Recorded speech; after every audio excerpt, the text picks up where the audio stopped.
Uh-oh, I've just been hit by the corrupted Hunlef. Oh, crap. Which leads us to ask one simple question. How much damage will I take?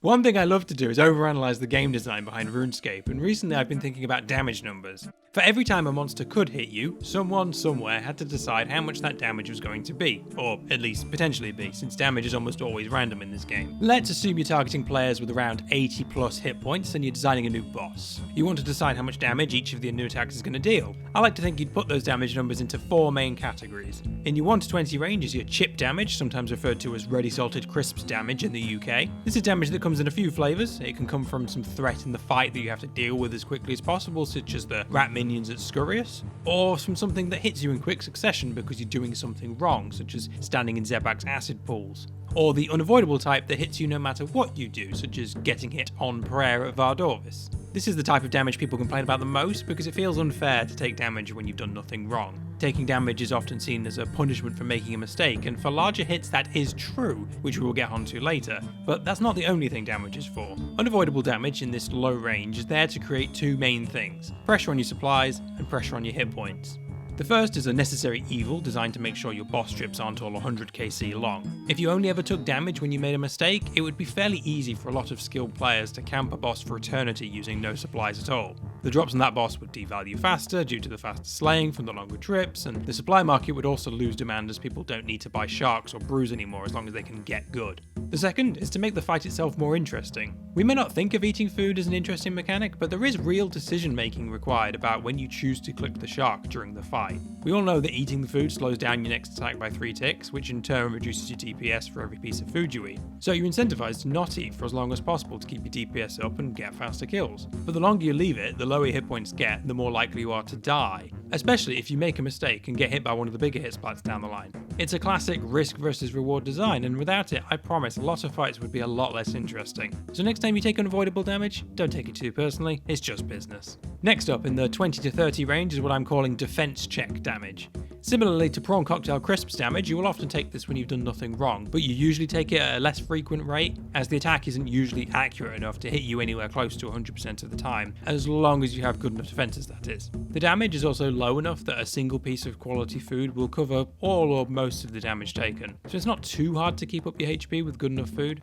A good example of this is Vorkath's basic auto attacks. You can't pray against all of his styles at the same time, and you can't change prayers to avoid damage, so you're expected to pick one style to pray against, and then maximize your defenses against the others. This is a somewhat outdated style of doing boss hits these days though, as it has so much randomness built in. If you get lucky, you take no damage. If you get unlucky, you can take back-to-back 30s through no fault of your own, and spend half the fight eating, even if you shelled out for the fancy armor and everything. But again, it does serve a purpose, and it's to give value to defensive gear, as if everything could just be prayed against, then just a shard would be worthless. Moving on, we have the 40 to 70 damage range, which is the you f***ed up damage numbers. If you get hit with something this big, it usually means you made a meaningful mistake on the mechanics of whatever you're fighting, but not so big a mistake that you deserve to be insta-killed. It's possible to survive one of these attacks as long as you kept your HP high enough and didn't let too much Pringles damage stack up, but they put a limit on how many mistakes you can make in one encounter.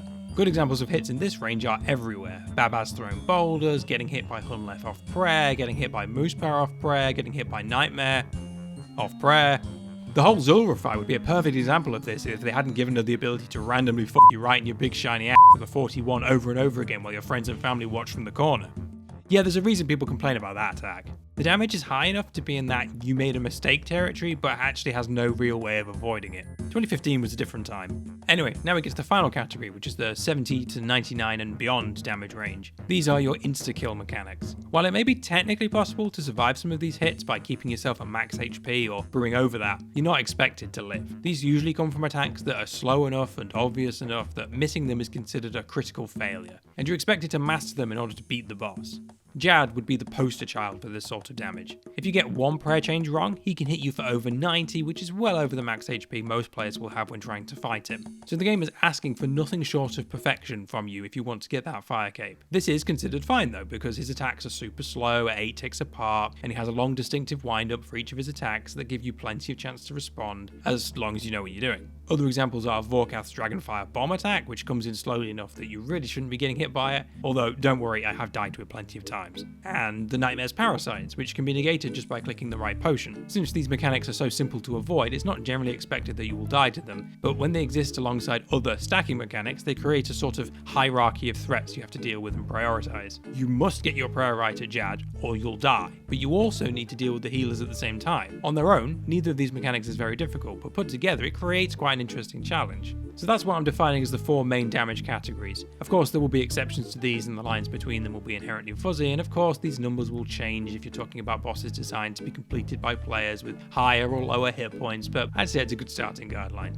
So what does knowing all this do? Well, I think it's fun. But if you want something more tangible, I think I have something like that back here somewhere. I personally found that thinking about hitsplats this way helps me understand exactly what a boss's mechanics are actually asking me as a player to do. I used to complain about Hunlift's Whatsits damage when I was first starting out. 10 damage through prayer, Jamflex, fix your gay, yay, yay. But after thinking about it more and getting a lot more gooder, I became, shall we say, enlightened. The damage through prayer isn't there to punish you. It's to 1, make sure you get enough fish and good enough armor during the prep phase to survive the fight, and 2, to put a time limit on the fight itself, encouraging you to do as much DPS as possible. Once I realized that, I started putting a lot more focus on improving my DPS, making sure to always get my offensive prayers on straight away, trying to time my eats correctly to not lose too many ticks, stuff like that. And guess what? I started getting more kills much more consistently, because I better understood what the game was actually asking me to do to win. So that's pretty cool. On the flip side, I also think understanding the language of hitsplats lets us better communicate with each other and with JMods about why certain boss fights might be poorly thought out. For example, at very high invocations, Baba and Akka are 2 bosses that get complained about a lot because their melee auto attacks can hit for high amounts straight through prayer. They're also so accurate that it stops being Quaver's damage as much as a constant stream of pain. When your supplies are already strictly limited and there's no intended mechanics present you could master to avoid taking the damage, it's no wonder why Red Xing and Butterfly are considered basically essential to run TOA at a high level. While neither are technically a hard requirement, many players are not willing to accept taking that much damage from things they can't avoid. So they resort to making use of, let's face it, bugs to beat these rooms without taking it. On one hand, it's cool that players are ingenious enough to come up with these emergent gameplay methods, but on the other, it's lame that we feel we have to cheese these fights to make them at all bearable. There's probably no chance these bosses are going to get changed at this point, but at least by better understanding why certain encounters have their hitsplats feeling wrong, we can give better guidance to Jagex in the future when new bosses come out or when changes do get proposed. It'll always be much easier to get the good changes we want if we're all pulling the ship in the same direction. Anyway, that's all I've got for you today, so I hope you enjoyed that. Talking about game design is always fun, and I find RuneScape is quite an unexplored topic in that regard. So it's my job as a filthy YouTuber to come in and colonize that space as much as possible. Oh yeah. If you want to talk about more stuff like this, then I implore you to click the buttons to make the numbers go up, and I will see you in the next one. Peace! It was 33, by the way.